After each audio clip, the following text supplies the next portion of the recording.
สบายกว่านี้มีแต่นั่งอยู่บ้านนอนอยู่บ้านแหละลูกค้าเนาะสุดยอดความสะดวกสบายของการเดินทางต้องยกให้เพิ่นเนาะโตโยต้าเอาผาดคันนี้2041อัพโฉมใหม่เดี๋ยวเป็นยังไงเฮาไปเบิ่งกัน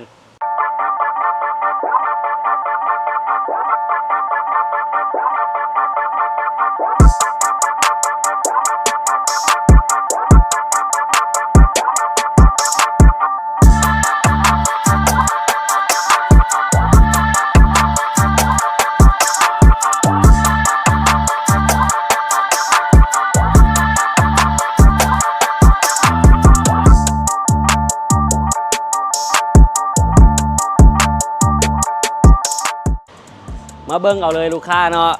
ราคาโคตรถึก30 ปลายพันได้รถตู้เอาผาดไปขี่ลูกค้าคันนี้2011แต่งโฉมใหม่เนาะอัปเกรดมาให้ครบจบแล้วเนาะทั้งพาร์ทแต่งสเกิร์ตหน้าทุกอย่างเนาะล้อแม็กอย่างงามๆเฮาจัด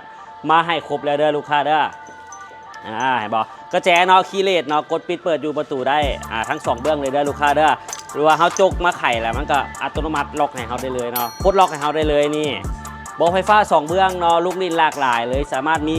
ปุ่มโหมดปรับเซตเบาะเซตอย่างต่างๆได้นี่เห็นบ่เซตได้3ระดับเนาะมี1 2 3เนาะเฮาสามารถตั้งได้ว่าผู้ใดเป็นคนขับเนาะพอแต่ละคนสรีระบ่คือกันเนาะตัวน้อยตัวใหญ่ลูกค้านี่เนาะรถตู้รุ่นนี้เนาะหรือว่าเป็นอีกหลายๆรุ่นที่เป็นอีกหลายๆรุ่นที่หลายๆคนอยากได้เนาะนี่ประตูไฟฟ้าลูกค้านี่เห็นบ่ไฟฟ้าทั้ง2เบื้องเนาะสามารถดึงยูนี่ไขก็ได้หรือว่าใช้รีโมทก็ได้หรือว่าบีบอยู่ถึงคอนโซลถึงเพดานหันก็ได้ลูกค้าเนาะมีบอลกดปิดเปิดได้หลากหลายบอลเนาะอัดกันง่ายๆเพียงแต่ยู่เข้ามาปุ๊บก็ซื้อว่าอัดได้เลยลูกค้าฝาท้ายของเขาก็เป็นไฟฟ้าเส้นเดียวกันลูกค้าเป็นปีเก่าแต่ออปชั่นบอกได้เลยว่าโคตรแน่นโคตรเต็มเลยนะลูกค้าเด้อทั้งหลังกว้างใหญ่ด้วยความว่าเป็นรถตู้เนาะนี่เห็นบ่สบายแน่นอนลูกค้าบ่มีคนนั่งก็เอาเบาะขึ้นใส่เครื่องใส่ของเนาะเดินทางไปท่องไปเที่ยวไปหลายๆคนนั่งสะดวกสบายเลยมีหลายคนฮักเอาเบาะลงลูกค้าส่งลูกส่งเต้าเนาะใส่ได้2เบาะง่ายๆสบายเลยแหละเห็นป่ะแอร์ถึงเพดานสล็อกสลูปมีมาให้ครบเลยลูกค้าอย่าปิดฝาท้ายเนาะสั่งปิดเปิดด้วยไฟฟ้าทั้งหมดเลยนี่เห็นป่ะบอกได้เลยว่าโคตรคุ้มในราคานี้เนาะเดี๋ยวนี้วีโก้ก็เหยียบ30,000แล้วอันนี้ก็30คือกันลูกค้าอันนี้ใหม่ๆราคาโคตรโหดเนาะตัวนี้บอลไฟฟ้าเส้นเดียวกันได้ลูกค้าเด้อ1 2 3 4เนาะไซส์ไฟฟ้าเลยเนาะทั้งคนขับคนซ้อนแล้วก็ด้านข้างหลังนี่ไซส์ไฟฟ้าครบหมดเลยมีม่านกันดอกกันแดดให้บอลนี่มีม่านมาให้ครบเลยตูดได้เปลี่ยนได้เนาะแอร์เทิงเพดานมีครบทุกช่องลูกค้าเปลี่ยนโหมดเปลี่ยนอย่างได้นี่เห็นป่ะสรุปมีเลยสรุปมี2ช่องเนาะมีทั้งคนขับทั้งหน้าแล้วก็คนนั่งข้างหลังส่วนหลายแล้วหันคันผู้ใดขี่รถรุ่นนี้เนาะส่วนหลายก็อยากใส่ทั้งหลังแหละเพราะว่ามันนั่งสบายเดินทางบ่เมื่อยเนาะนอนได้สบายแบบได้เต็มที่นะขาก็เหยียดเต็มที่เนาะมีบอลพักหอกพักเท้าเห็นปะครบหมดเลยนี่มาเบิ่งด้านหน้าเบิ่งดูนี่ด้านหน้าเนาะเป็นบอลไฟฟ้าคู่ด้วยลูกค้าเด้อซ้ายขวาเนาะสามารถปรับได้เดี๋ยวเขาสิขึ้นนั่งให้เบิ่งนี่อันนี้มันปรับออกมาได้เพื่อความสบายในการเดินทางเด้อเห็นป่ะเวลาไปนะเขาอยากให้ขาเขามากายแบบซี่มันก็สบายเนาะเห็นป่ะสบายเลยสบายแล้วก็ตู้ทุกอย่างคือว่าใช้ไฟฟ้าหมดเลยนี่พอรถปกติจะบ่ค่อยมีตัวนี้เนาะเป็นรถตู้รุ่นนี้หรือว่ารถ VVIP แบบซี่แล้วจะค่อยมีนะลูกค้าเดี๋ยวเขาไปขึ้นเบิ้งฟังนั้นเดี๋ยวสิกดปุ่มสตาร์ทให้เบิ้ง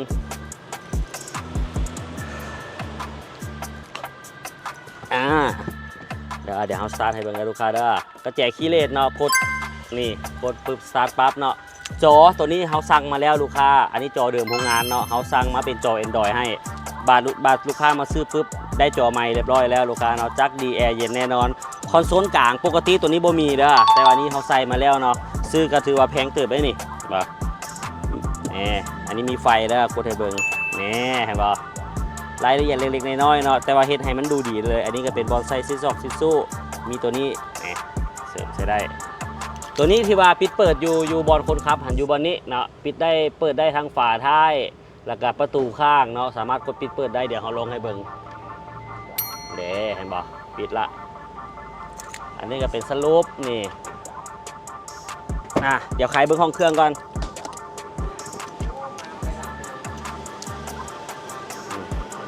คตรเท่หน้าตัวนี้นะตัวนี้เครื่องรถสตาร์ทอยู่ลูกค้าบอกเลยว่าโคตรนิ่มเนาะบอมีเหน่งบอมีซันเลยไปเดี๋ยวเขาสิพาไปขี่ลองก่อนบาทหนึ่ง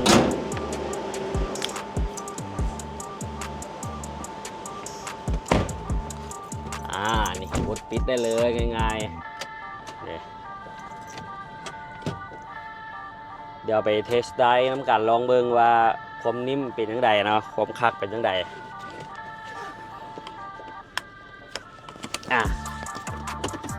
ไป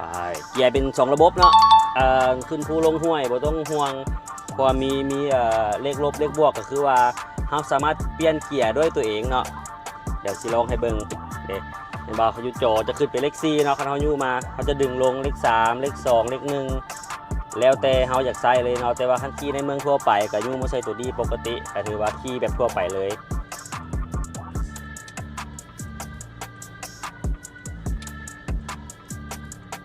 ฟ้าขึ้นได้1 โมงนี้เดี๋ยวสิมาลองขี่ย้อนว่าอยากให้ลูกค้าบางคนอยู่ไกลเนาะที่มาบ่ค่อยสะดวกอยากให้เบิ่งวิดีโอก่อนเพื่อการตัดสินใจในการมาเบิ่งรถการซื้อจะเป็นการง่ายขึ้นเนาะเราจะลองขี่ให้เบิ่งรถเฮาขี่ได้แท้เด้อบ่แม่นแต่ให้รีวิวแต่ให้เบิ่งในรีวิวให้ขี่ให้เบิ่งพร้อม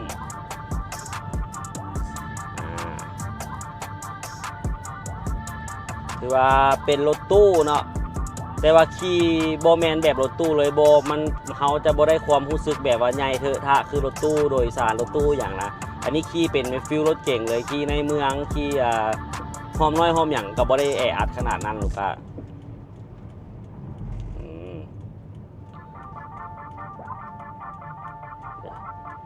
แบบว่าขี่แบบรถเก่งเลยครูซคอนโทรลมีให้เนาะล็อกคันเร่งล็อกอย่างถือว่ามีมาให้ครบละ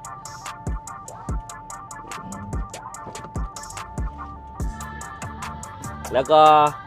ความแห้งเนาะถือว่าล้นๆเลยแหละหายห่วงเรื่องความแห้งผู้ใดมักซิ่งนี่ได้เรื่องเลยรถรุ่นนี้นะเครื่อง V6 เนาะฟูออปชั่นจะเป็น V6 เท่านั้นเพราะว่ารุ่นนี้มันมีอยู่2จักรเนาะมันมีอยู่จักร4 สูบมันจะบ่ได้ฝาท้ายไฟฟ้าจะเป็นรุ่นธรรมดาเนาะตัวนี้เป็นตัวท็อปเราจะได้ฝาท้ายไฟฟ้าบอกลองสปีดให้เบิ่งเหยียบแป๊บเดียว60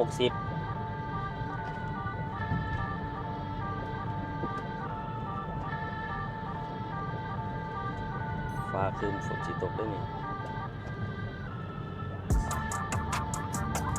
แล้วก็ที่สำคัญเนาะคันผู้ใดสนใจเขาอยากให้มาลองตัวจริงเนาะพอนี่เขาลองให้เบิ่งว่าขับขี่เป็นประมาณนี้เนาะแต่ว่าเพื่อความแน่นอนเนาะ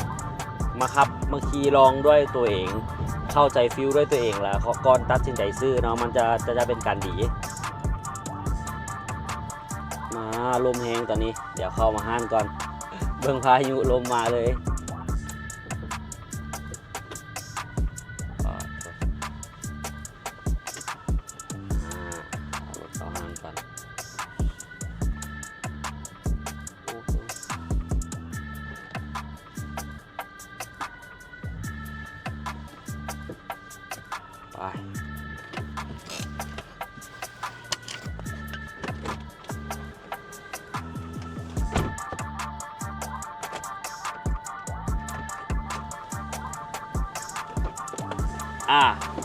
สำหรับท่านใดสนใจเนาะสามารถเข้ามาเบิ้งรถมาลองขับลองขี่น้ำกันได้เนาะรถคันนี้เขาจอดอยู่สาขาบ้านหนองพญาลูกค้าโตติดกับโฮม11เนาะแคมทางใหญ่เลยใกล้ๆกับห้องหมอแม่เด็กต่อหน้าวัฒนาต่อหน้ามินิบิ๊กซีเนาะไกลไปไกลมาแวะเบิ้งได้เอกสารเขาครบพร้อมโอนเนาะเทคนิคค่าทางประกันภัยปึ้มไปไทยเขาใส่ให้ครบของเดียวต่างๆกับบอจะเป็นน้ำมันเครื่องหม้อกองแอร์กองอากาศเขาเปลี่ยนมาให้ครบด้วยลูกค้าเด้อสำหรับไผ่ที่พาคนมาซื้อครับไปเนาะเริ่มต้นคันละ5 ล้าน50 ล้านกายหันล้มกันได้ลูกค้าเดี๋ยวเขาแปะข้อมูลการติดต่อไว้ให้เลยลูกค้าเด้อราคาตัวนี้อยู่ 32,800 ลูกค้ามาเบิ่งน้ำกันได้เนาะต่อรองได้สดผ่อนเทินได้ฮับจบให้เลยลูกค้าจัดไป